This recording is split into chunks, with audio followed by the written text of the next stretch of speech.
Coach Nick McDevitt joins Marching to Madness as the Middle Tennessee Blue Raiders are atop Conference USA, having won 5 of their last 6 games, and they defeated Sam Houston 77-75 last night.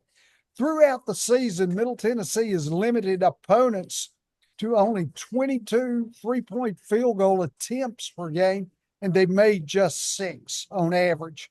Coach, welcome back to the 94 feed here of Marching to Madness. I appreciate it. Thanks for having me. Of course. Hey, those Bearcats shot well from 3 last night, which was kind of a difference in what's happened this year. Jestin Porter, though, scored 28 points. He nailed a late 3 to push the lead to 75-68. And, the Blue Raiders hold off a good Sam Houston basketball team. Those Bearcats have lost several close games. They have. They're missing a couple players. I feel for Chris and his bunch, over at Sam Houston. They've kind of got the injury bug this year that we had a little bit last year. Obviously, we lost 2 key players early in the season, and they're going through that a little bit right now as well.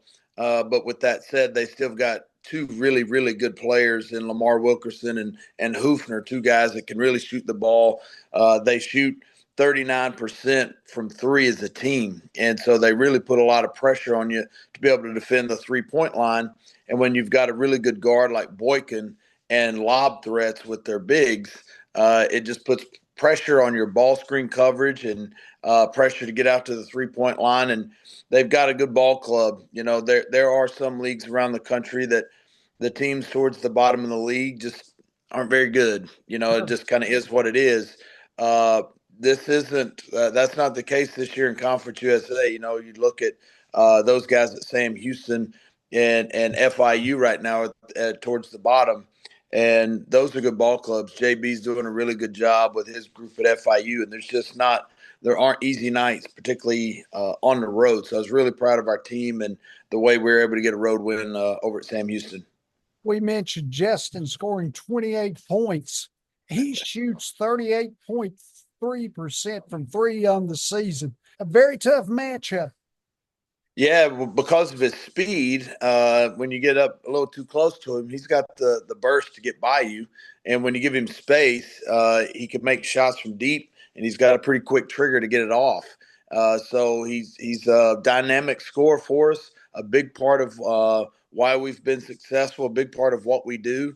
And like you said, made some big shots last night. His last one gave him his 8th 3 of the game. The second time he's done that in his career. His previous time doing that was last year when we went 8 for 8 from 3. Last night he's 8 for 12, and all of them were big, but none bigger than the last one. You guys average 78.1 points per game. So what are some key attributes in your offensive attack that allow you to find 67 attempts per night? Yeah, one of the biggest things is good guard play and the ability to get out and play in transition and play with some pace. It's just kind of our philosophy that there's so many good defensive teams, big, long athletes that it's hard to generate clean, open looks, possession after possession, going against set defense. And so we want to get out and run in transition when we've got a chance. And when you've got guys that can pass and handle the ball, you can do that successfully at times. And with Jalen Counter and Justin Porter and Cam Weston, we've got 3 guards that can handle the ball and play with some pace. And we've got some guys that can finish around the bucket, particularly, you think about Torrey Austin, a redshirt freshman, Justin Buford, Jacob Johnson. And then we've got 2 bigs that have been just subbing in and out for each other, and Essam, Mostafa, and Chris Loof. It just gives us a chance to play the kind of style we want and, be able to score some points. At the end of the day, there's so many good offenses right now around the country that when you struggle to score the ball, it's really hard to stymie some really good offensive teams night after night. Essam Mostafa leads Conference USA in rebounding with 9.3. He's a native of Cairo, Egypt, and he's a very good catalyst for you in the paint. What are key ways where he finds his 9.4 shots per game?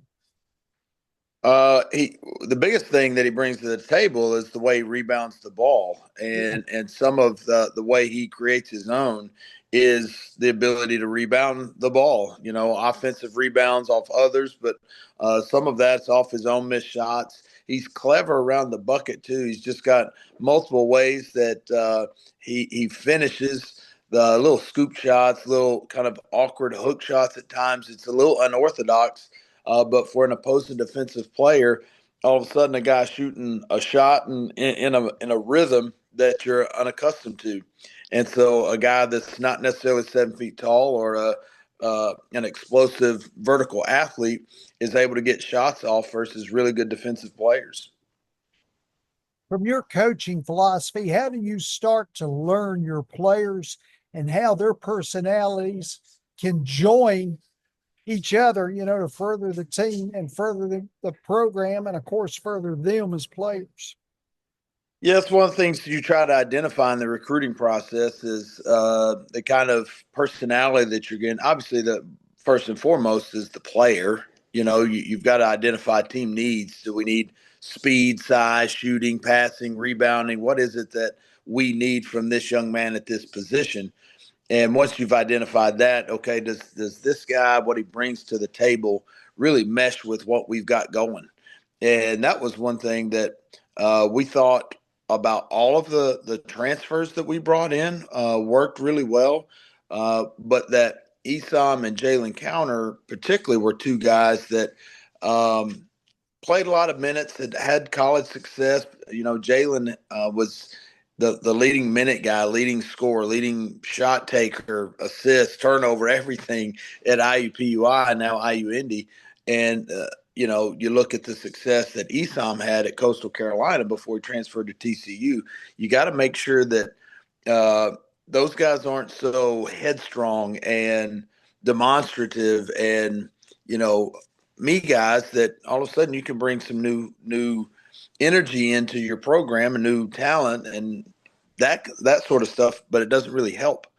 So that's what we got really excited about, and those two young men that they just wanted to be a part of a good program and to win, and that was one of the things that we really identified with those two that we just thought we were not only getting the kind of player that we needed, but the kind of production and person that we needed that could really help our team be successful this year. Cam Weston is a very versatile point guard. So, what are some of the basketball abilities that allow him to be a factor really in every part of the game? Yeah, he's a really smart basketball player. He sees things. He understands what you're trying to get done and plays. So his IQ is there. He's a really good passer, but he is a strong, well built young man. I mean, he is 200 pounds, but when he gets into the lane, it's hard to knock him off his line. It's hard to just take the ball from him. He's just a powerful young man, and so at late game, you need to get the ball near the rim. That doesn't mean that you're not going to shoot threes at the end of games, but to get layups, get free throws, get paint touches, to kick out threes, you've got to have some paint getting guards, and Cam is definitely that for us. Jalen Counter, who we mentioned, is quite the same because he's listed as a combo guard, but I see in the percentages on Ken Palmer, he also can play on the point. So it's got to be a tough matchup when you have to look at having both of those kids, in the game at one point. No question, and that's been a commodity for us, a positive for us this year is to play those two guys along with JP together. JP had to play a ton of point last year once Cam got hurt, and so now this year Cam's back. Jalen is now on the team, and you've got JP who got a ton of those reps last year at that position. So now all of a sudden we've got some shot making guards, but play making guards at the same time. And to your question a minute ago about identifying personalities and the kind of people you're going to bring in, you look at Jalen Counter and just his makeup, his size, his weight, his height, kind of how he plays, there's a lot of similarities between him and Cam. And now here comes Cam coming back from an ACL injury. There's that concern that is there going to be some of this between those two? And it's been quite the opposite. Those two guys are as close as any two on the team. They're always around each other, and you know, you can't put a price tag on that kind of stuff. To have two good players who mesh well, who enjoy playing with each other, even though their games aren't that dissimilar. Their body type isn't that dissimilar, but they don't see each other as adversaries, but as teammates, and that's been great. 10 players on the Middle Tennessee team who average double figures in minutes. What are the keys in getting consistency in minutes from the quality players when you have this much depth? Yeah, I think some of it is just staying ready. The other is guys that know their number is going to be called. It sometimes it is hard to stay ready, but that's just the name of the game. When you don't know night in and night out what your role is going to be, it's awfully difficult to perform well. And I think our guys just know that here's what I've got to do to get minutes. And I got a pretty good chance of playing tonight. They kind of know the substitution pattern. It's not always that way. And that's why you just got to do your job and stay ready when your number is called. However, you've got a better chance of success of your players performing well when they know what they're supposed to do, and whether it's go in there and be a great screener and rebounder, you've got to be a shot maker, you got to take care of the basketball. We want to play deep, and our guys they know what we're asking of them, and we're a little over halfway through the season now, and hopefully we can stay happy and healthy and keep doing what we're doing. How much of your game plans are based on analytics? What are a couple of analytical keys that you're going to use regardless of who Middle Tennessee plays? Well, I think first and foremost, you've got to make sure, in our opinion, that you're going to be who you need to be successful. I think it's important to know the analytics, the stats, your opponent's strengths, what their weaknesses are.